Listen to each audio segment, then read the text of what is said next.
Have you ever wondered what happens in that mysterious moment when the priest whispers the words of consecration, when time seems to slow down and heaven bends low over the altar? There's something you're meant to do in that moment, something simple but powerful, and yet most Catholics miss it. Padre Pio didn't, and what he revealed about the consecration could change how you experience every Mass from now on.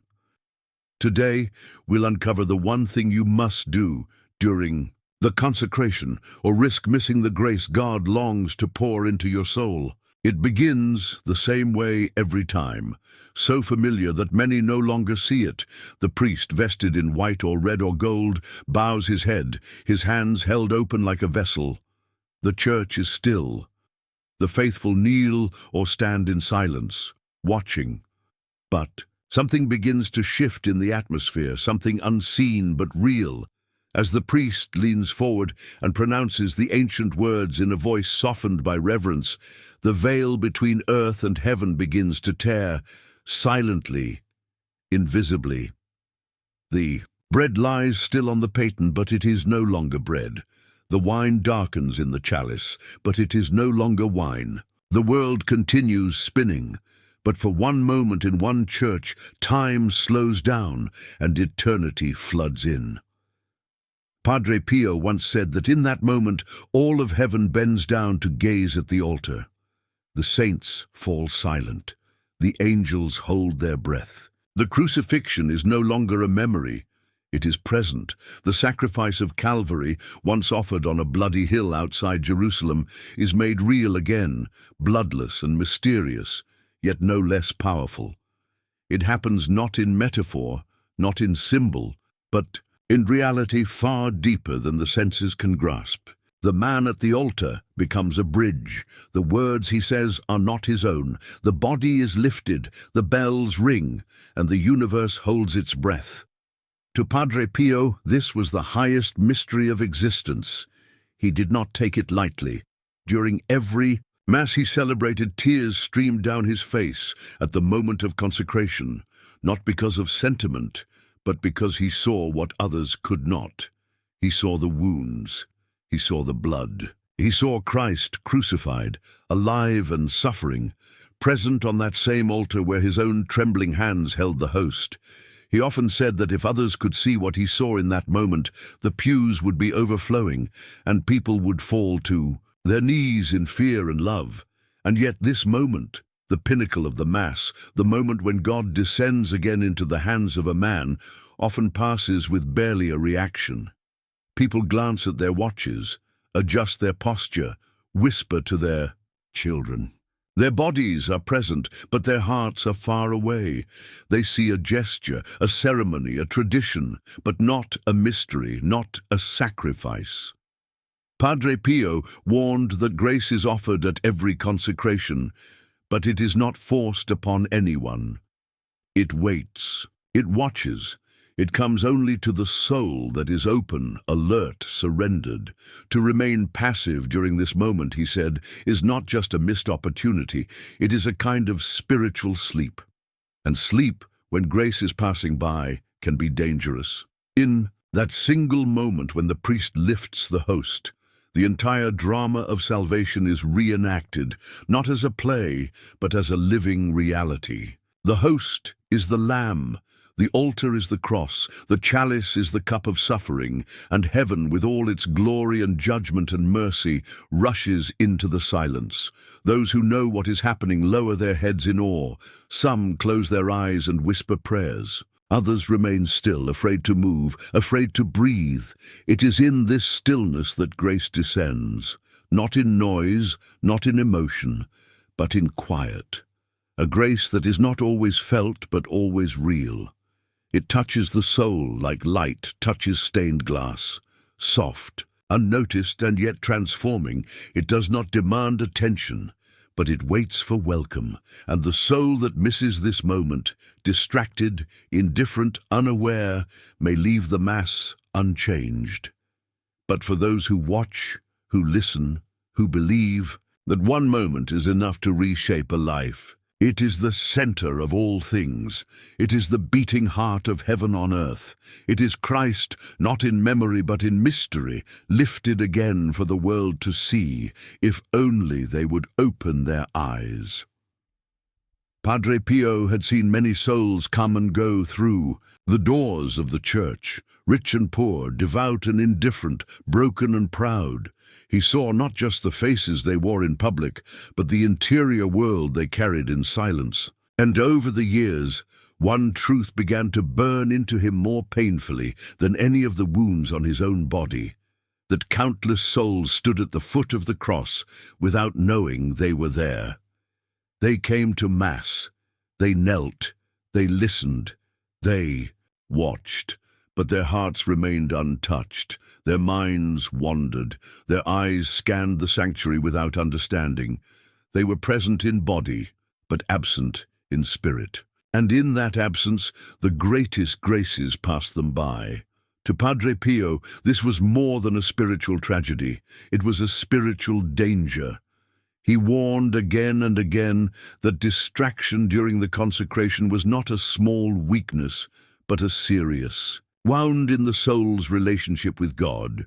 He called it a blindness, not of the eyes, but of the heart. A soul that remains distracted during the most sacred moment of the Mass, he said, is like a guest who arrives at a royal banquet only to fall asleep at the table. The feast is real. The king is present, but the guest receives nothing. He is there, and yet he leaves hungry. Padre Pio believed that the devil often works hardest, not in moments of sin, but in moments of grace, especially at Mass, especially during the consecration.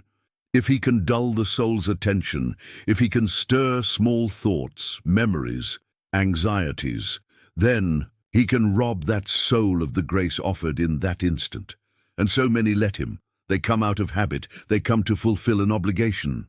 But they do not come to meet Christ. And when he appears, hidden, silent, waiting, they do not recognize him. Their gaze remains horizontal, never lifting to the mystery.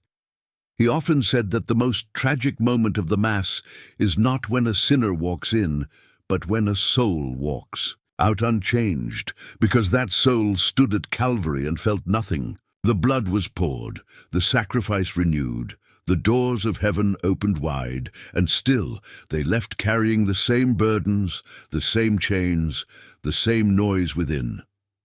Not because God failed to give, but because the soul failed to receive. Lucia of Fatima once shared with him her concern about this spiritual numbness spreading among the faithful. She said people prayed, but without fire, attended Mass, but without hunger. And he agreed. He said it was not because they lacked faith, but because they lacked presence. The mind was elsewhere, the heart was shut, and the moment that demanded the most silence, the most surrender, became just another part of the routine. Padre Pio's warning was always the same. During the consecration, the soul must be fully awake, fully aware, not watching from a distance, but entering in. Because it is not just a moment, it is the moment. The entire purpose of the Mass points toward it. Everything before it prepares the soul for it. Everything after flows from it. And if that moment is missed, the soul risks missing the very heart of grace. He encouraged souls to make an act of attention, not merely physical, but interior, to say nothing with the lips perhaps, but everything with the heart, to be still, to look, to offer, to adore. He called it spiritual participation. Without it, the Mass remains external. Beautiful, yes, but distant. Sacred, yes, but silent to the one who does not listen. He did not condemn those who struggled to focus. He understood the fatigue, the distractions, the emotional heaviness that so many carried, but he insisted that the soul must fight for that one moment, must fight to remain present, even if the entire Mass is dry, even if the soul feels cold or restless. Still, during the consecration, it must rise, because that is where grace pours like water into parched soil. That is where the soul is invited not only to witness, but to unite, For Padre Pio, missing that moment was not neutral. It was a missed embrace, a missed healing, a missed encounter with Christ himself, who gives himself again and again, not in memory, but in mystery. And if the soul is asleep, distracted, closed, rushed, then Christ passes by, and the soul does not move. This was his warning, and it was born not of judgment, but of sorrow.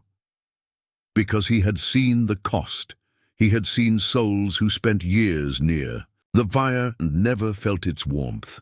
He had seen hearts that prayed for peace, but never paused to receive it, and he had seen the ache in the sacred heart of Christ, longing to pour out mercy in the silence of consecration, only to find so few. Souls watching, waiting, ready, and so he pleaded quietly, faithfully, endlessly, be present, be silent, be open, because in that still second when the host is raised, when eternity breaks through the veil of time, everything is being offered, and everything can be received, if only the soul is awake. There is a moment at every Mass that holds more spiritual power than hours of private prayer, a moment that opens the soul directly to the flood of divine mercy. Padre Pio knew it well. He lived for it, and he taught that in this sacred instant, there is one thing the soul must always do, or risk. Walking away unchanged. It is not complicated. It requires no special knowledge, no long formulas. It is an interior act so quiet that no one else may even notice. But in the eyes of God, it is everything. It is the offering of oneself. When the priest raises the host and the bells ring, it is not merely a sign that the consecration has occurred. It is a summons for each soul present to unite their heart with the heart now lifted in sacrifice. Padre Pio described this as the soul stepping onto the altar with Christ, not in a physical way, but in spirit, in intention, in love. The Eucharist is not a performance. It is an invitation, and the soul that responds with its own offering enters into the deepest mystery of communion. This offering can take many forms. It may be a sorrow carried silently for years, a sin repented but still raw, a person the heart clings to, a fear that refuses to leave, a desire to love more, to forgive more, to trust more. The form doesn't matter. What matters is the surrender.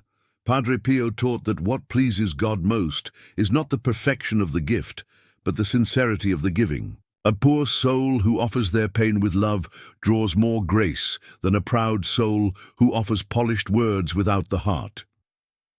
He often said that the Mass is not only the representation of Christ's sacrifice, it is the place where each person is called to bring their own sacrifice, no matter how small, the widow's coin, the broken alabaster jar, the simple whispered yes.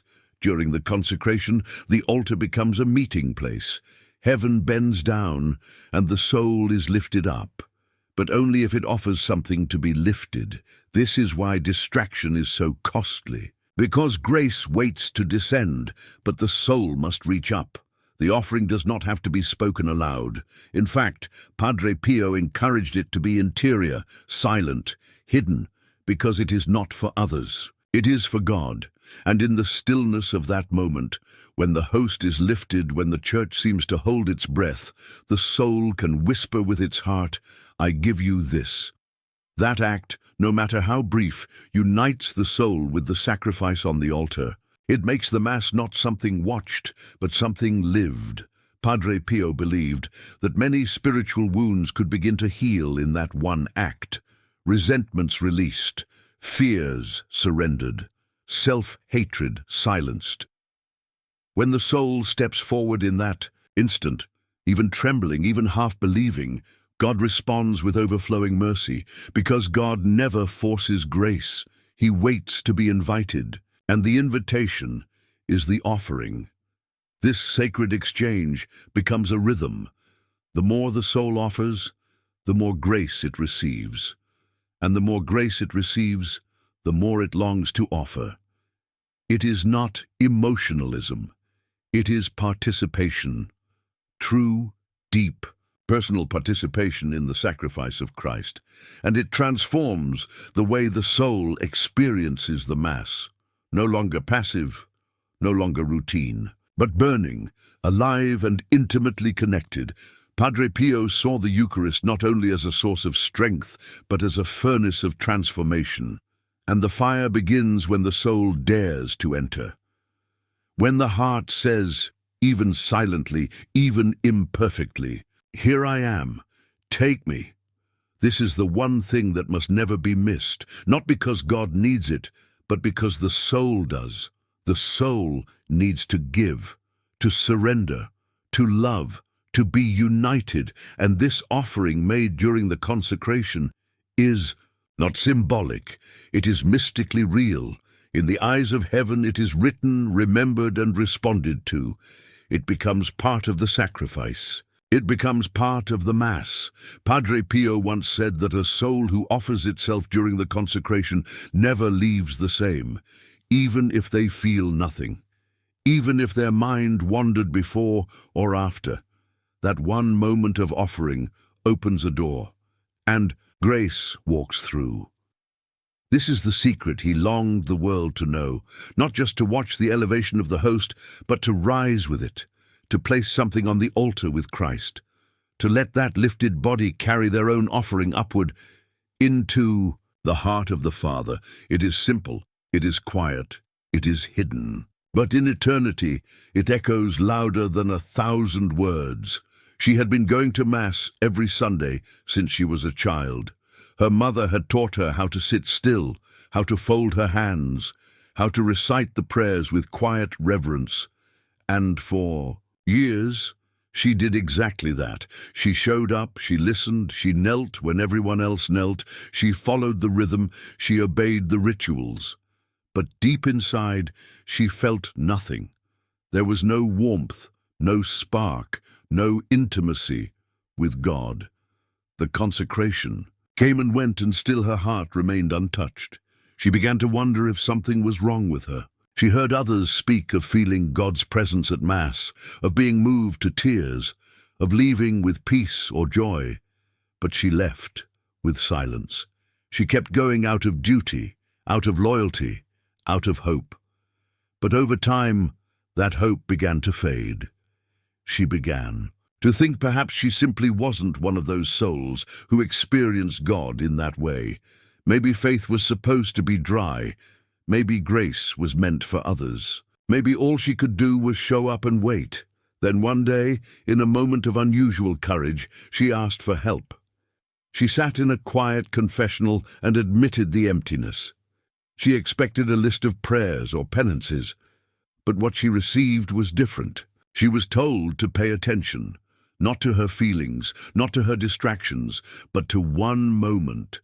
The moment the host is lifted, the moment Christ is present. And in that instant, she was told to offer something, anything, her fear, her confusion, her loneliness, her heart. She didn't understand it fully, but she was willing to try. The next Sunday, she came to Mass with a small, hesitant prayer in her heart. Nothing grand, nothing rehearsed, only a quiet willingness. And as the priest bowed and spoke the sacred words, she felt something shift, not around her, but within.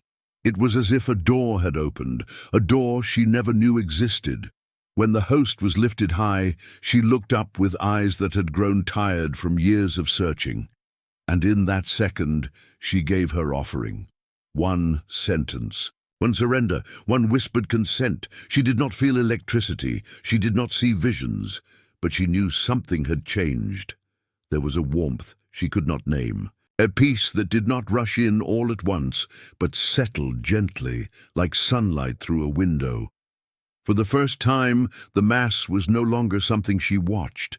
It was something she entered, something she lived. That moment became the beginning of a quiet transformation. Each week she returned. Each week she brought something new to offer, her anger, her shame, her hopes, her gratitude. The more she gave, the more she received, not always in feeling, but in clarity, in healing, in unexpected strength. The silence that had once haunted her now became her refuge. She realized that God had never been far. He had simply been waiting, waiting for her to come, not just in body, but in spirit, waiting for her to speak, not with words, but with surrender. Over time, others noticed the change in her, a softness, a steadiness, a certain light in her eyes. She never claimed it was because of anything she did. She knew the truth. It had all begun with one moment, one act of offering during the consecration, one instant of honesty before the living Christ. That was all it took. 1 second of courage to place her heart on the altar with his, and so she carried that habit with her, mass after mass, year after year.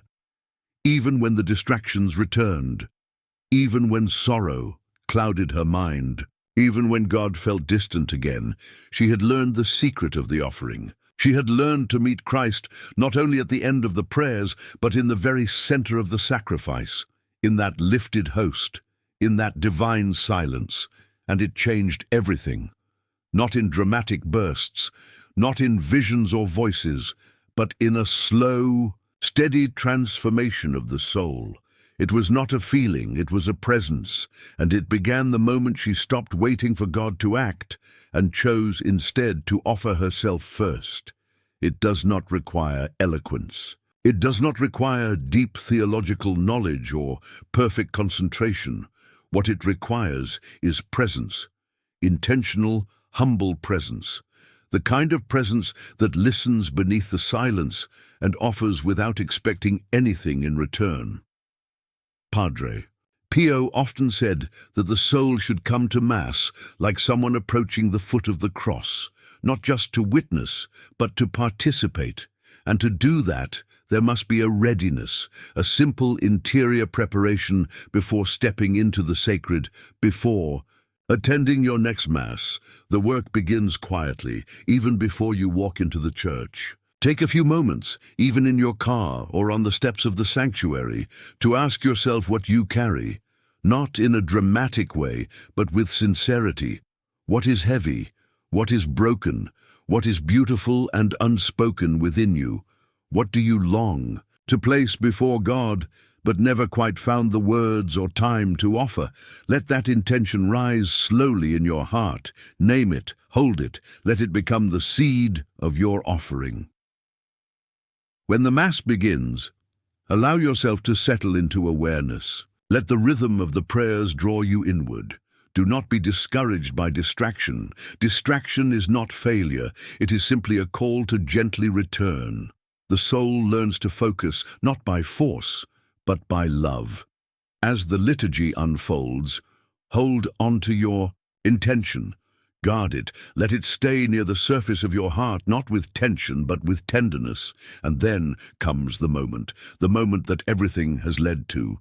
The priest, standing at the altar, speaks the words Christ spoke. The mystery deepens, time folds into eternity, and the consecration begins. When you hear the words, "This is my body," do not rush past them. Do not let them become familiar. Let them strike you again as if it were the first time. As the host is lifted high and the silence deepens, this is the moment. The heart of the Mass. The still point where heaven and earth meet. In that instant, offer your intention. It can be silent, it can be wordless, it can be as simple as a name, a tear, a single thought. It can be as brief as a breath. But let it be real. Let it come from the place in you that is most honest, most surrendered. Padre Pio called this placing your soul on the paten, uniting it with Christ, not as an observer but as a participant. The host raised before you is Christ crucified and risen, and beside him you are invited to offer yourself. You do not need to feel holy. You do not need to feel anything at all. What matters is that you are present, that you make the act. that you choose, even quietly, to give. Some will say a short phrase in their heart, "Jesus, I give you my fear. I give you my child. I give you my confusion." Others may simply remain in silent awe, lifting their interior gaze. There is no formula. There is only truth. After the host is lowered and the chalice is lifted, do the same again. A second offering, a second surrender, not repetition but deepening. Let this moment widen the space in your soul, the space where grace will land. And after the consecration, stay with it. Do not hurry to return to routine thoughts. Stay in the atmosphere of that offering. Let the Mass carry it. Let the communion that follows seal it. Over time, this practice becomes a way of life. Every Mass becomes an encounter, every consecration a doorway. The soul that offers itself week after week is slowly reshaped, not by effort, but by grace. The hidden act of surrender becomes the channel through which healing flows, light enters, and the presence of Christ becomes not just a doctrine, but a dwelling place. It is this practice, humble, consistent, real, that Padre Pio longed all souls to rediscover, not for drama, not for emotion, but for transformation. Because the soul that offers itself during the consecration becomes, in that moment, what it was always meant to be, a living sacrifice of love. And there is no holier act than that. The Mass ends, but its mystery continues. The final blessing is given, the congregation begins to rise, and yet something invisible lingers in the air, something eternal. For those who offered themselves, during the consecration, even in silence, even in weakness, the Mass is not just concluded, it is carried with them. The grace received does not disappear when the candles are extinguished. It takes root. It begins to work in the soul in ways both seen and unseen. Padre Pio believed that even a single genuine act of offering during the Eucharist could ripple through the rest of a person's life. He said that when a soul gives itself at the foot of the altar, heaven remembers. But the danger is that this moment, so sacred, so powerful, can pass by unnoticed, forgotten, treated as routine. The soul returns home unchanged, distracted, unaware of what it stood before. It is not out of malice, it is out of forgetfulness, out of habit, out of a world that teaches us to move fast and think shallow. That is why this reminder matters, why Padre Pio's voice still echoes, even decades after his death, urging every Catholic heart to wake up to the miracle that happens on that altar. Heaven bends low in every consecration. Christ does not come halfway. He gives all of himself completely every time, but he waits for the soul to respond. He waits for the offering, the surrender, the interior act of love, not perfection, but presence. The Mass is not merely a remembrance, it is participation in the living sacrifice of Christ. And the soul that dares to enter into it, to join its own wounds and hopes with the wounds and love of Jesus, receives more than comfort. It receives power. It receives peace that the world cannot give. This is the invitation, not just for the saints, not just for the mystics, but for you, for the weary, the distracted, the uncertain, the doubting. You do not need to be worthy. You only need to be willing. The next time you go to Mass, bring something with you. Bring your burden, your thanksgiving, your longing. Prepare it like an offering, and when the host is lifted, when the chalice is raised, give it. Whisper it in your heart. Offer it in silence. Place it on the altar, and do not be surprised if something shifts. Not loudly, not suddenly, but deeply. Grace often works like light entering a closed room. Slowly, steadily, until everything begins to look different. It is not magic. It is not spectacle. It is the mystery of God responding to the smallest act of faith. And it begins in that moment, in that quiet instant during the consecration when the world stops turning and heaven waits for your answer. So do not let another Mass pass as if it were just a ritual. Do not let grace pass you by because your heart remained closed. Choose to enter, choose to offer, choose to stand with Christ, not only in admiration, but in union. The Eucharist is Christ's total gift of himself to you. Let your offering be your gift back to him. And if this touched something in you, if something stirred in your heart as you listened or read, don't keep it hidden. Share it with someone you love, with someone who's tired or searching or silently struggling through every Mass, wondering if there's more. Let them know there is. There always has been.